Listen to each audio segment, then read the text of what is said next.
Hi, my name is Ronnie Doss, and I live in San Diego, California. I'm interested in the environment and green policy, so I set out to explore what San Diego had to offer by meeting with local businesses, industries, government agencies, and nonprofit organizations as we showcase who's making a difference in our community by educating, implementing, creating, or currently using green practices and sustainable solutions. So sit back, relax, and welcome to How Can I Help? A simple and convenient way to reduce pollution on our planet is recycling. Bottles and bags are available everywhere, especially in our oceans and landfills. Before you throw away those bottles, bags, batteries, cardboard, or computers, think again.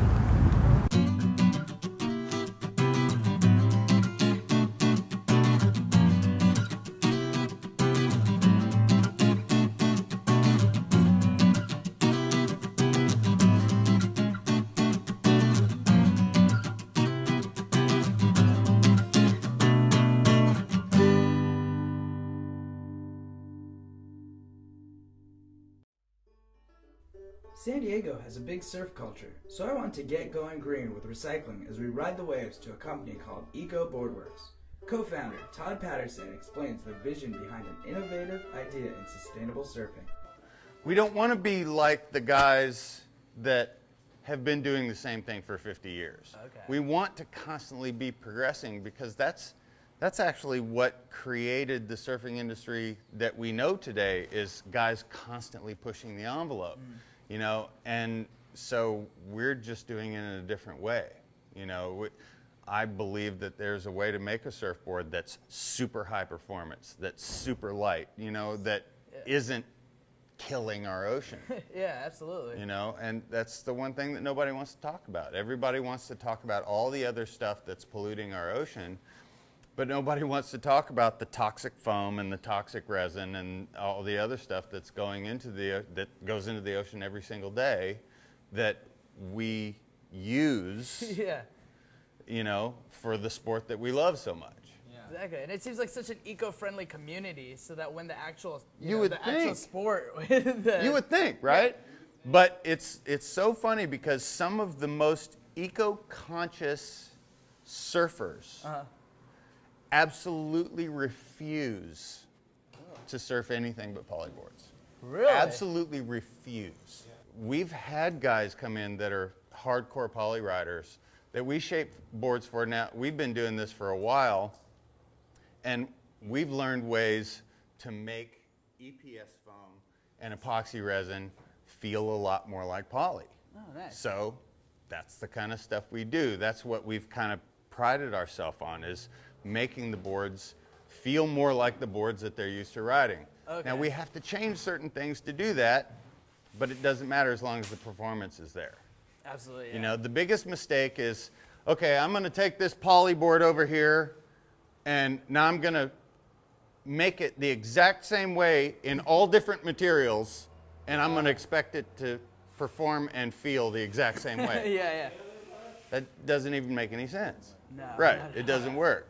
You have to, if you're going to use something different, you have to do it different. Yeah. So, and that's what a lot of people don't even understand. So that's what we do, is try and educate and really make people understand that there's another way. There's an alternative. There are alternatives out there. And what we hope to do is, as those alternatives come out, bring those alternatives to the community and hopefully develop some of them ourselves. We only use the bio-based resins. We only use the recycled foams, or EPS, which is recyclable. Okay. We use sustainable materials whenever possible. We use US-based materials in our products whenever you know, obviously, if we're using bamboo and we're using it as a construction, well, bamboo comes from China. We can't really get around that. But, you know, almost all of our materials are actually made here in the U.S., and we make them here in the U.S. You know what I mean? So it's like, we try to be as sustainable here as possible. It's just, you know, and it's just what we can do. We're not saying everybody needs to do this. This is what we do. And if you would like to do this too, we're here and we can build boards for you. And we've built boards for, you know, some of the bigger names in the industry, and some of the guys are starting to come around now, and that's kind of cool. And it's cool to build. It's cool to build boards for for some of the old legends. You know what I mean? That's awesome. It really is a pride thing, and to put out a board and have one of these old guys that you've heard about since you were a kid go, wow, this is really cool. Really? Oh, yeah. So what happens, this is the bottom lamination. What happens after this is all this stuff gets taken off, this tape. This is so that the resin doesn't get onto the foam. The tape and stuff gets taken off and gets sanded down. And then this one, I believe, is getting a bamboo deck. Yeah, I think that one's getting a bamboo deck. So it gets a bamboo over the top, and then, you know, it gets a layer of glass over the top of that. That's awesome. What would you kind of give as far as advice for San Diego, like students that are trying to pursue their dreams? I am willing to do anything to make this work. Nice. And that means, if that means staying until 3 in the morning, you know, just working until I'm falling down, exhausted, you know, 7 days a week, you know what I mean? It's just, but this is my passion, so it's not even like work, you know what I mean? If it feels like work, it's probably not the right thing. Okay. Are you taking from, or are you giving to? Okay. You know, are you trying to get something out of it, or are you trying to contribute something to it? You know, if you're trying to just get something out of it, you're probably not going to have a lot of success. Yeah, yeah. You know, and that's just me.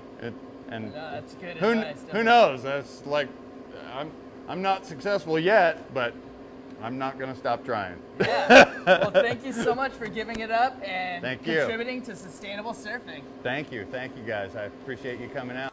To discover more details on how recycling really helps our community, I went to I Love a Clean San Diego to sit down and discuss how going green is good for our environment. I'm with Pauline Martinson, Executive Director here at I Love a Clean San Diego. Thank you so much for your time. You're welcome. And so first of all, your organization has probably one of the coolest names out there because it's something we could all agree on. I Love a Clean San Diego.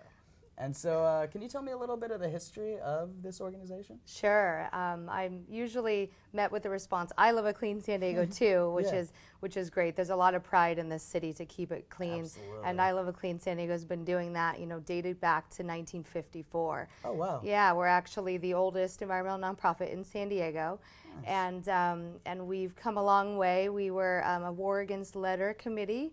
And so it was mostly doing litter cleanups, community cleanups, putting trash cans on the beaches, all the way back in the 50s and the 60s. Yeah. And we've kind of evolved into the emerging needs of waste reduction and recycling, and so that's a big focus of ours today. Oh, wow. So what started as an anti-litter campaign has transformed and focused into more of a recycling program. Why is anti-litter the new, or why is pro-recycle the new anti-litter campaign? I think that recycling, or excuse me, litter is just not socially acceptable. It's against the law. It's enforced. It's blatant litter is just not okay. I think for citizens to do, which we're happy. That evolution for reduction and recycling of waste is still not as well known or socially responsible behavior. So that's where I see that, you know, we really could really be more embracing recycling and doing a little bit more with that. Yeah, it seems like one of those things when I was a kid would come up is recycle, reduce, reuse. But how are the 3 R's still being enforced today? Like it seems like when you recycle, you're reducing your use of the landfill and you're reusing a product. But what are the differences between the 3 R's? Sure, great question.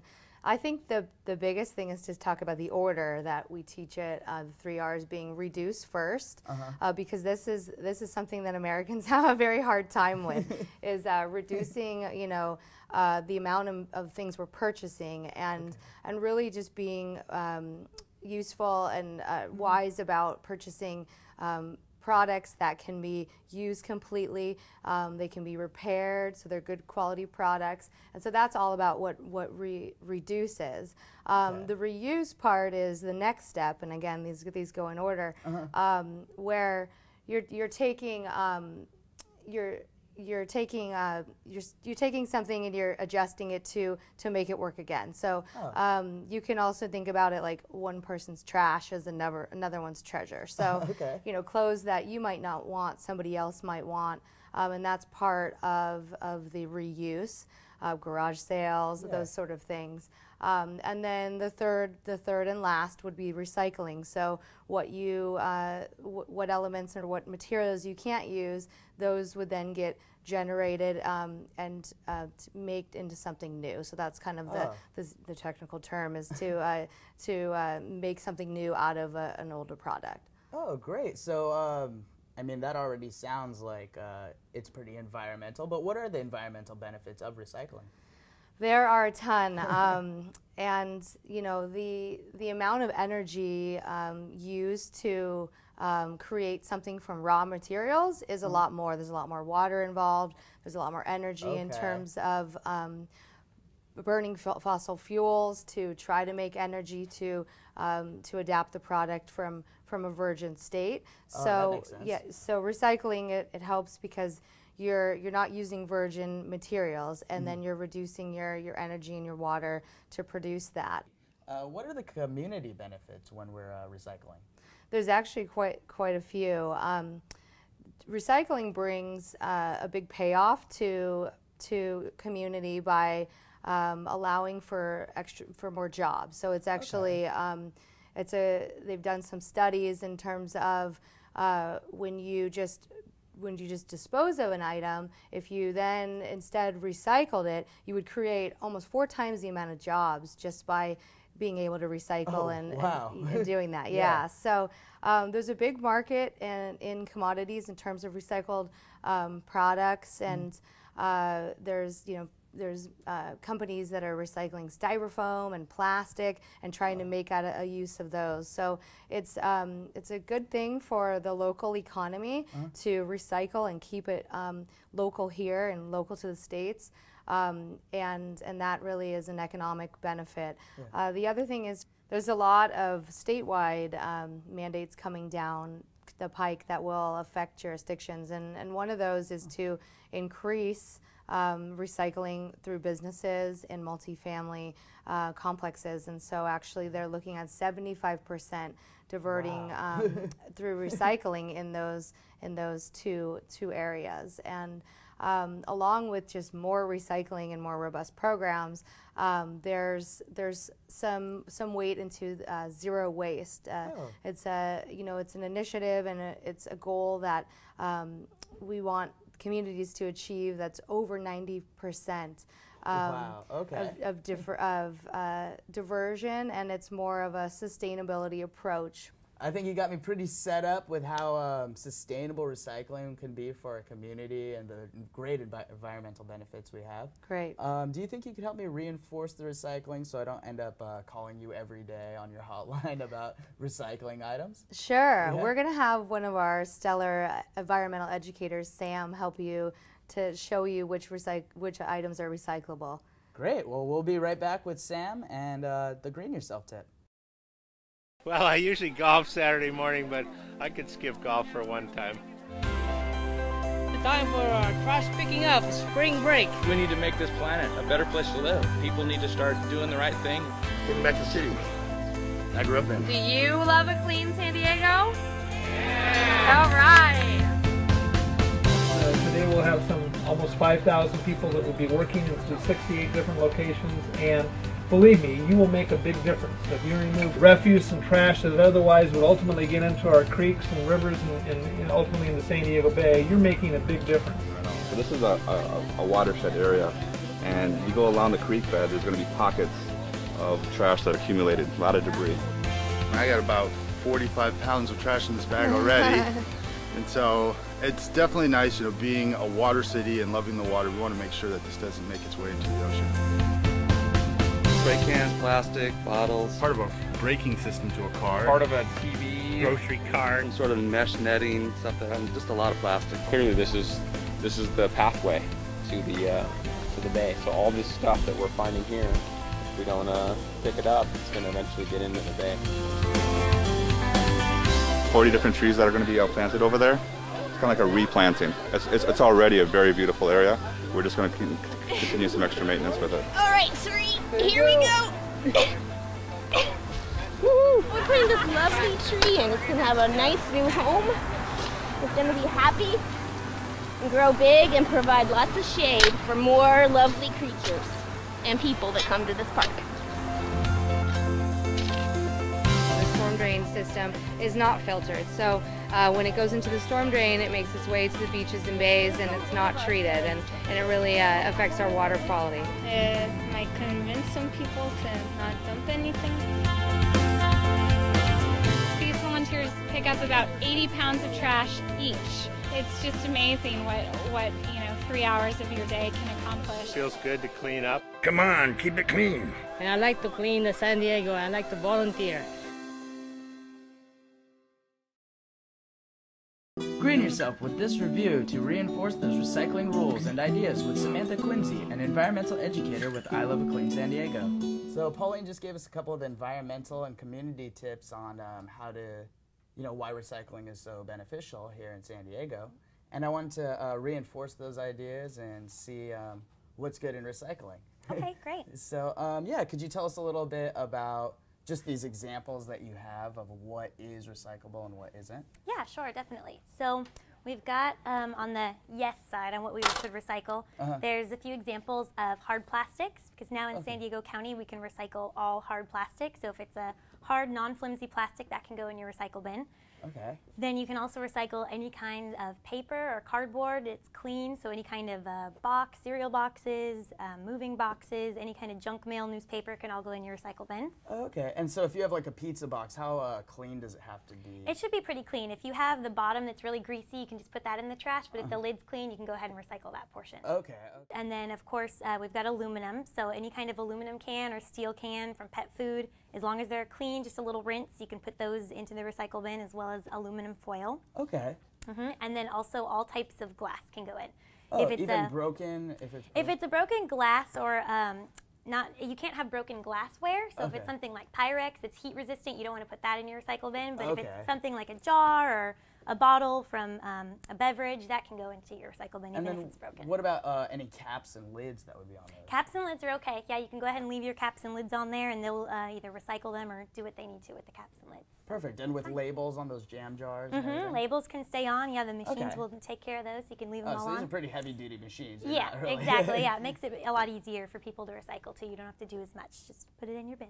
Oh, okay. Absolutely. And so then we have all the yeses. What's this no side? So then the no side, we've got some flimsy plastic. So it would be things like these plastic bags you get at the grocery store. Oh, okay. So plastic bags don't go into the blue bin. No, they don't go in the blue bin. You can recycle those at your local grocery store. So they have a bin there, and you can take them, and they will recycle them, but just not in your blue bin. Okay.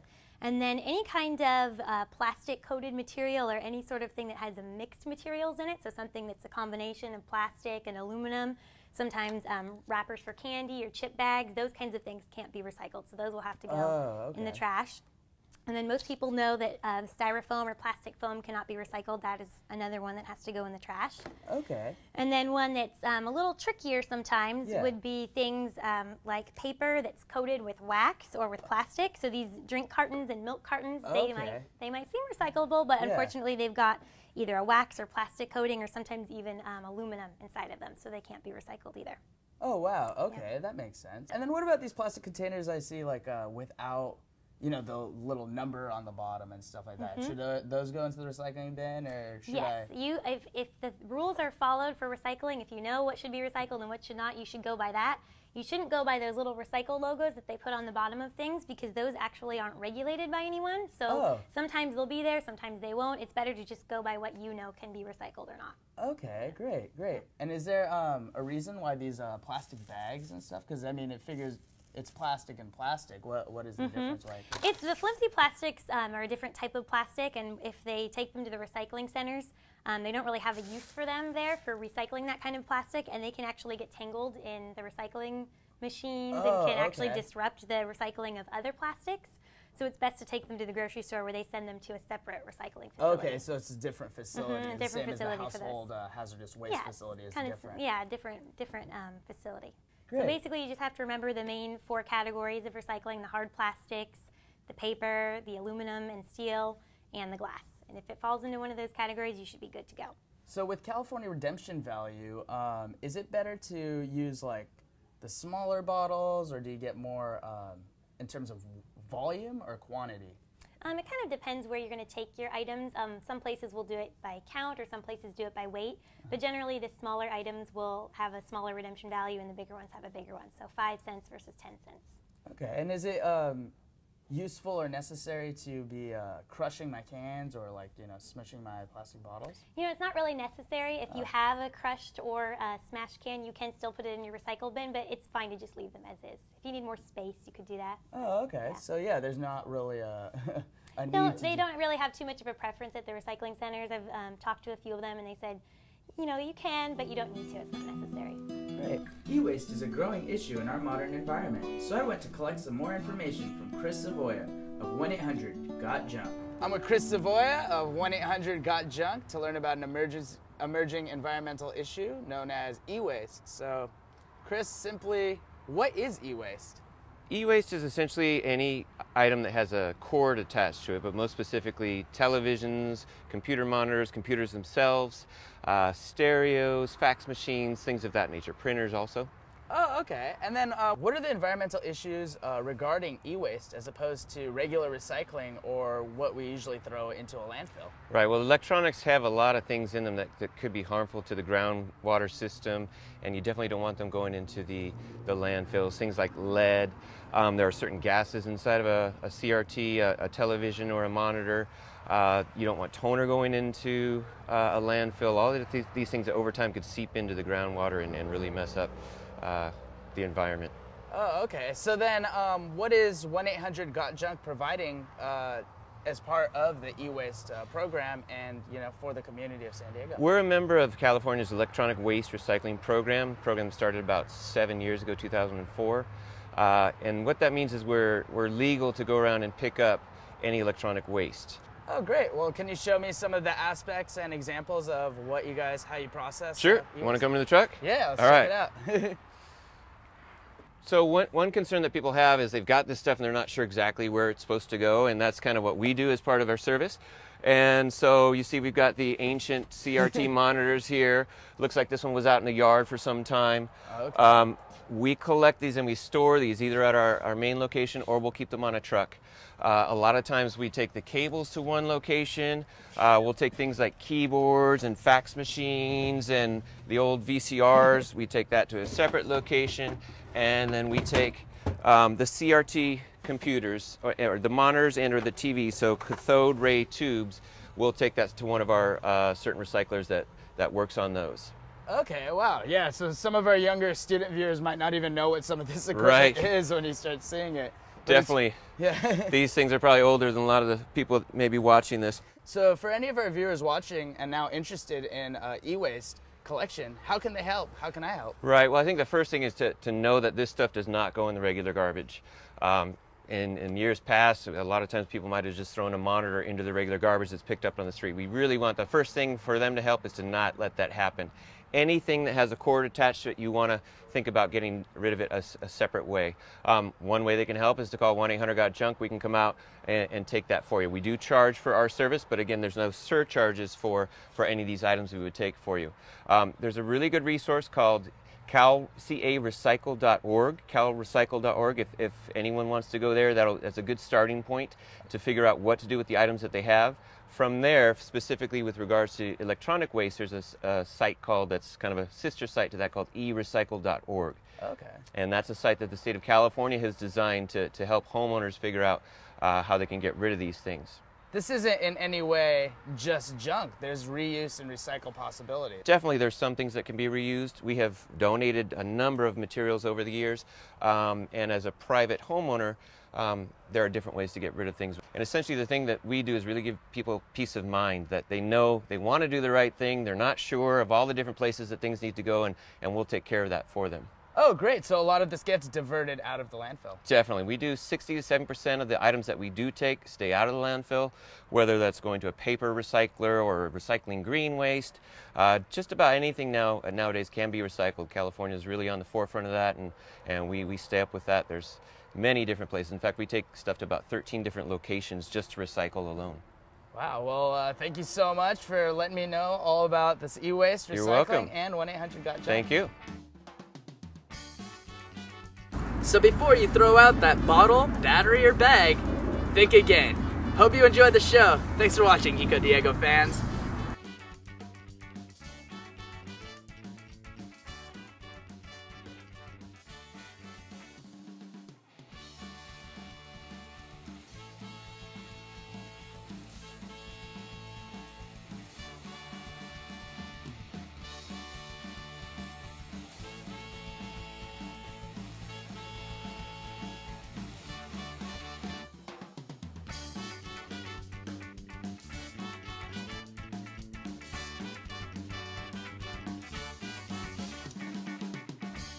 So that ends our second season of How Can I Help?